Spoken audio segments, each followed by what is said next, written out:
Now, Great Britain's most successful female Olympian, Dame Laura Kenny, has told Breakfast she is retiring and she will not be competing in the Paris Games this summer. I think she's run out of room on the mantelpiece. Too many awards and medals. Yeah, I think so. 5 Olympic golds, 7 World Championship titles in what has been such a distinguished cycling career. Well, following the birth of her second child last July, Laura made the decision to simply focus on family life. Jo Linsky looks back now at her incredible achievements. It started with that special summer, London 2012, and a new star out on her own. Laura Trott's first Olympics brought her 2 gold medals. She was just 20, thrust to the forefront as a face of her home games. I can't believe this has happened to me, I really can't. By 2016, medals were routine. She won the same golds in Rio she'd won 4 years before, in team pursuit and the Omnium. It is a special Olympic moment for Great Britain. Laura Trott is Britain's most successful female Olympian of all time. Later that year, she became Laura Kenny, and giving birth to Albie brought the need for balance. Kenny juggled elite sport with motherhood, and yet came back to race in Tokyo, where she won gold again. She's the game's most successful female cyclist, and since 2021, Dame Laura Kenny.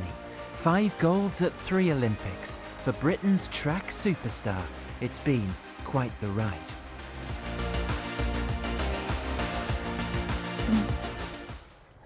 Delighted to say that Laura joins us now. Morning. Hello. So, the big announcement was made at 6 o'clock this morning. Yep. How does it feel now that the world knows? I mean, a relief, to be totally honest. I think because I've had the thoughts a little while, and I mean, I only made the decision about 10 days ago, to be honest.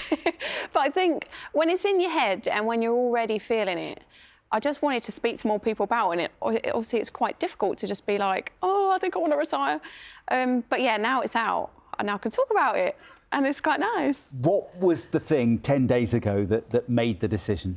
I think I kept getting this funny feeling. I was having conversations with people about getting back on the track and when I was going to join back up with the girls, like the team pursuit girls. And I just kept getting this horrible feeling in my tummy that was like, you don't want to go there. So, like, why are you going to leave the children to go there and meet up on the track?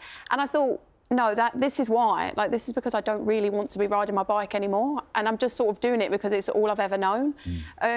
And so, yeah, I think once I was starting getting these, like, gut-wrenching, oh, God, I really don't want to go back, then I felt like, you know what, that is decision made for me. So, Laura, just talk us through what the reality is like then. So you now have 2 young children. Yeah. I know you came back after the first, but you now have 2 little ones at home. If you were to go into that whole cycle... Yeah. What would it be like? I know, what would life be like for you and for them? I mean, it's chaos. Like, don't get me wrong. Like, when we did it with Albie, I was fully in. I was 100% in. And the commitment is basically someone coming round, one of the grandparents, between 7 and 8 o'clock in the morning. We hand them over, we go out and train, and we do the first session. And that can be anything from, like, 2 hours to 4 hours, you know? And then I get a lunch break where I'll probably see them, might help them go to sleep. Like, so obviously I would let Albie just have a nap while I was still there. And then I'd go back out again and do another session. So it's just a lot of time where you're not with them, I guess. And it's just a sacrifice. And I mean, I was willing to sacrifice obviously then because I was so committed and I really was driven to do it. But without that sacrifice, without that drive, it's difficult to just keep doing it. Knowing when to stop is such a tough thing, isn't it? Oh, yeah, because as a athlete, it's done. Like, it's not like you can say, I'll come back to it in like 5 years. It's not. It's so definite. Because I've had this conversation with Jason when he decided, you know, now's enough and he was going to go into a coaching role.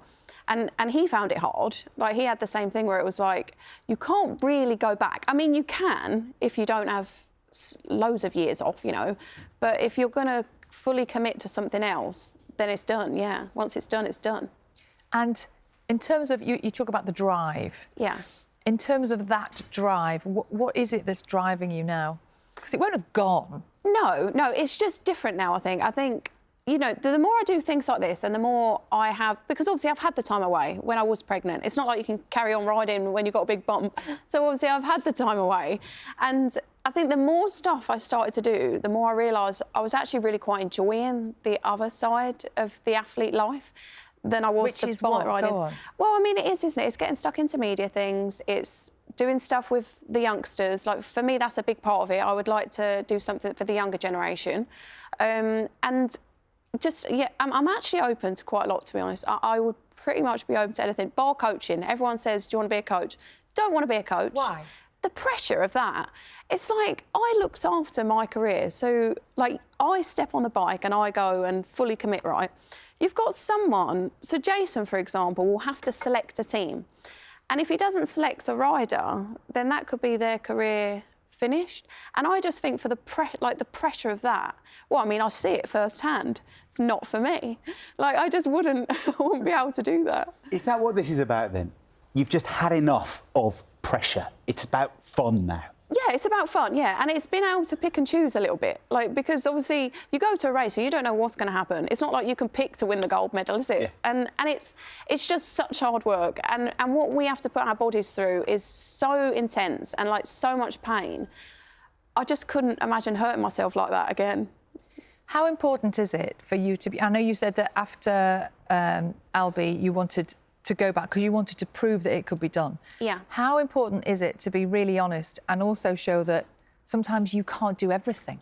Yeah, well, I mean, I think as athletes, we make it look robotic. I think we make it look like everything, yeah, and everything is possible. And you forget that there's actually a human being underneath that. And so I think being able to put your hand up and say, I don't want to make these sacrifices anymore, it's too much, is the human side. And it's what a lot of people will be able to relate to. I mean, I know I saw the other day saying, like, about Lily Allen saying that it's ruined her career. I mean, I wouldn't say it's ruined my career. And obviously, Albie, I was able to juggle that. I could juggle that.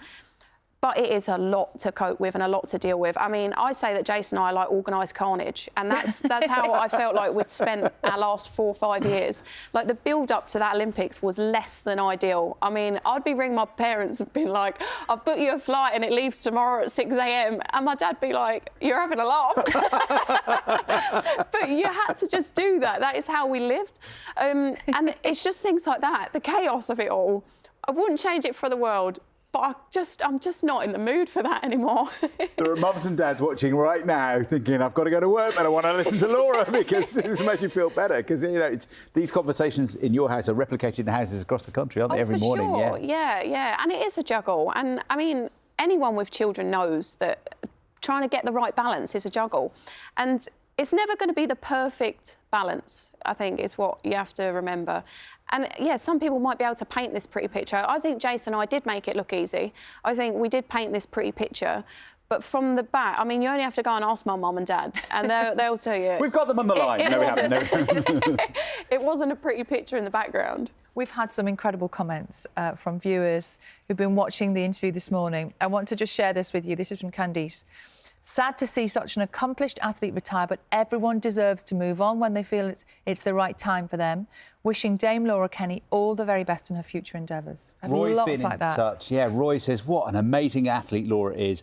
Wonderful role model for both girls and women, but I'm going to miss seeing her at the Paris Olympics. What's it going to be like watching that from afar? I mean, I don't know. I think sitting here now, to me, it feels like I'll be absolutely fine. I think you're going to say I'm having second thoughts. I'll be back on the bike tomorrow. No. I think because the girls obviously the competitions have been carrying on without me anyways, and I've watched the girls win the World Championships, and I just think I'm OK with it now. I think I've been watching it now for long enough that I'm like, yeah, it's I mean, we used to say it's just another bike race when we were going off to the Olympics. Is that right? Is that how you would mentally prepare? Oh, just yeah, another race? Just another race, yeah. Because, I mean, all velodromes are 250 metres. Well, I mean, I say all. The Olympic ones tend to be, and they all tend to be wooden. You could be anywhere in the world. It's just another bike race. When you told the girls, as you call them, your teammates, what did they say? I mean, I don't think they were surprised. I don't think anyone really within the loop, like, obviously the team, like British Cycling, was really that surprised. Well, maybe that I didn't go on to do another World Championships.